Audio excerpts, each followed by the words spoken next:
Well, howdy, folks. Old Dan back with you once again. Hey, it's a Monday morning.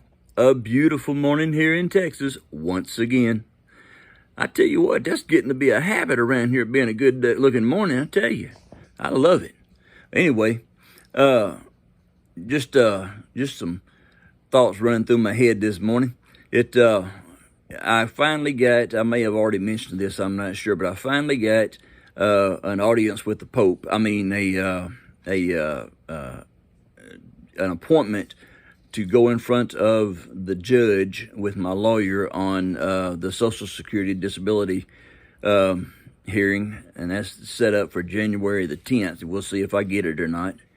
It's been almost a year and a half, 2 years. It's getting close to 2 years since I've had a paycheck.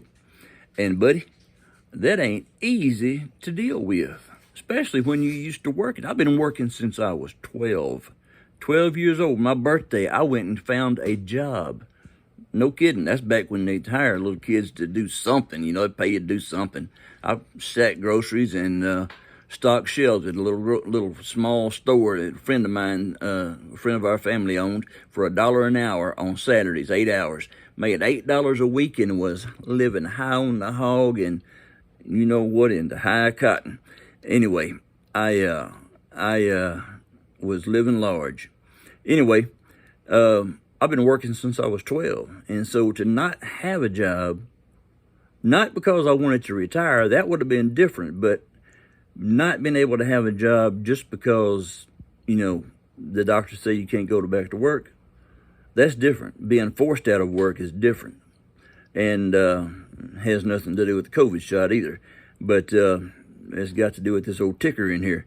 Anyway, it's been a long time since I had a paycheck, and man, you know, going from 2 paychecks to 1 in this family is rough.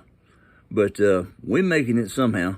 But anyway, I like to work. I also like to have money in my pocket, just in case I want to buy a scratch off, or just in case I want to buy some lunch or something, you know, something important like that, like those 2 things. Yeah. By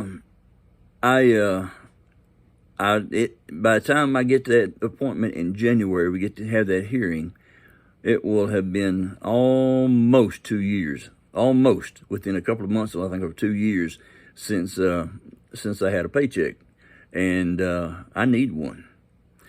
So, you know, it's almost to the point that I'm going to be forced to go back into the life that I once led back when I was in junior college at Kilgore Junior College, back in the day, back in 78 through 80, when I spent my mornings hustling pool. That's right.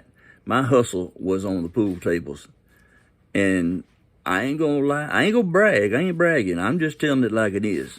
Buddy, I could shoot stick. I could shoot. And I made a lot of money back then. I made a lot of money. Back in 78, now you got to remember, you know, $10, $15 then is like, you know, 40 or 50 now. I mean, it was a whole lot of money. And I was making $30, $40, $50 a day just hustling pool. I'd take $1.25 to school.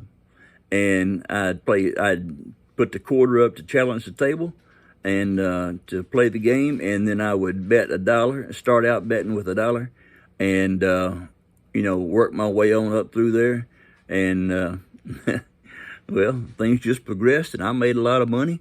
And then in the afternoons, if I was of a mind to, I'd go to class. And usually I wasn't of a mind to go to class, so I'd sit up there in the student union building. And after all the boys had run out of money and I couldn't take no more of theirs, I would play dominoes. Nobody wanted to play dominoes for money. And I mean, I was good, but I wasn't that good. So I'd have lost my shirt if I'd have played the dominoes for, you know, whatever, a point. So I didn't do that. I was a good little boy. Anyway, I need to get a pool cue and get me some pimp clothes with a wide brim hat and a fancy high heel shoes on, you know, them platform shoes we used to wear back in the 70s, and go to work on the tables, man. You know, look like bad Leroy Brown or something. But I go in there and hustle a table or two and make a little money, I guess. Anybody want to play some pool?